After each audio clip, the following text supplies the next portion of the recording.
All right, what's going on, guys? So I just wanted to do a quick little sort of PSA video here. I know there's a lot of tier lists and stuff out there. I'm not really a big fan of them typically. I think they're obviously very subjective and opinionated. But I do want to mention a character that I don't think you guys should be sleeping on, especially because she's great for free-to-play players. And we'll get into that in a sec. But Echo, I started using recently, and she's actually part of my Nightfall team. Now, I'm not into the crazy numbers. You'll see in my server here. I think I'm on 001. Some of these scores are insane. 1693. Scarlet Witch is pretty much in every single team except I think one in the top 100. And then a lot of Emma in there. And then Strange, I believe they're doing the harder difficulty. They're doing Hell, I believe. But yeah, regardless, my personal best is currently 521, and that is using Emma, Echo, and Thor. So obviously, Echo's not going to get an advantage from Emma, right? Because she only buffs special damage. However, the nice thing with Echo that I personally didn't realize when I first started playing was her passive is that Echo's attack is always the same as the ally with the highest attack. So basically what that means is you can juice up one character. So for me right now, it's Thor. I've put all my best stuff on Thor to increase his attack as much as I can. And what's going to happen is when we go into a fight, she's going to have the same attack as him. So currently she's at 567. Thor was at 1000 and something, right? And then the cards I have on here are more, it's kind of just what I have. I mainly have this on here because of the energy generation to try and get her ultimate back a little quicker. But then artifacts, I mostly just have attack speed and energy generation, again, to try and get my ult quicker. But you could do stuff like crit chance and that kind of thing. But the nice thing is you don't have to have basically two DPS kits. You can have one heavy attack DPS kit, put that on one character, then bring in your Echo, and she's going to have that same attack value. So I could do something like Emma, Thor, and I was trying to do Psylocke, but my Psylocke is about the same attack as my Echo. Now she would get the benefit of being paired up with Emma and the special damage boost, but I haven't done the math or anything like that. I don't think it's quite going to match the fact that I think when I go into the fight, Thor's attack is 1300 and Echo's will be the same. So I'll pop into a fight real quick just to show you. And then there's some extra little things on top of that as well that I'll show you at the same time. And I'll come back to a certain card that I'm going to be keeping an eye on to potentially boost this even further.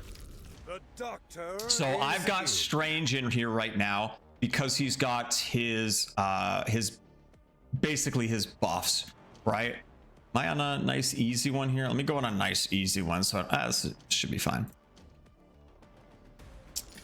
So as you can see, when we go into this fight here, we'll take a look at Thor. Thor is at 1348 attack, right? He was like 10 something back in the menu, and then in the fight he gets a little boost from some other stuff, but he's at 1348. Echo was 500 and something. Echo now has the same attack. So now we have the attack speed on there. Again, you could do crit chance, that kind of thing, and really take advantage of the fact that you don't have to build a crazy second DPS kit for her. But on top of that, we can actually use watch, I don't get it here. Of course I don't get it. That would be way too convenient. We'll try and filter through these quick and get it again. eventually, probably. No, not yet.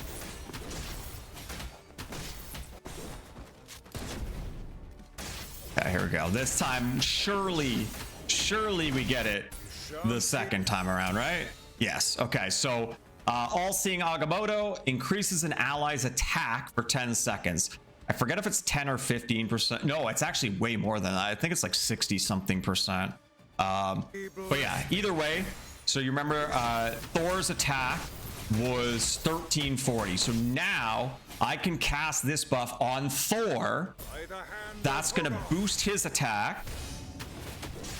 Again, it has to specifically be attack, not like special damage or anything like that. So now we've got Thor up to 2022 attack.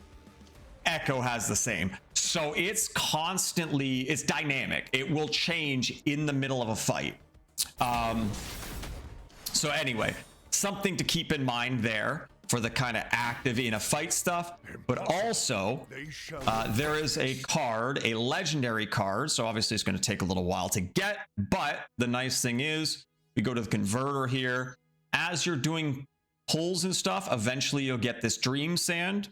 And once you get 300, you can actually grab one of these cards, which is something I'm keeping an eye out for and what I will probably pick up. But there are some very nice cards here. This one is fantastic for support. I plan to get this one at some point as well. But what I'm considering if I continue to use Echo is this one.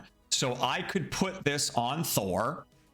So he'll have the 20% HP, kind of irrelevant in the situation, but the wearer's attack again, specifically attack, increases by 8% for 5 seconds after they lose HP.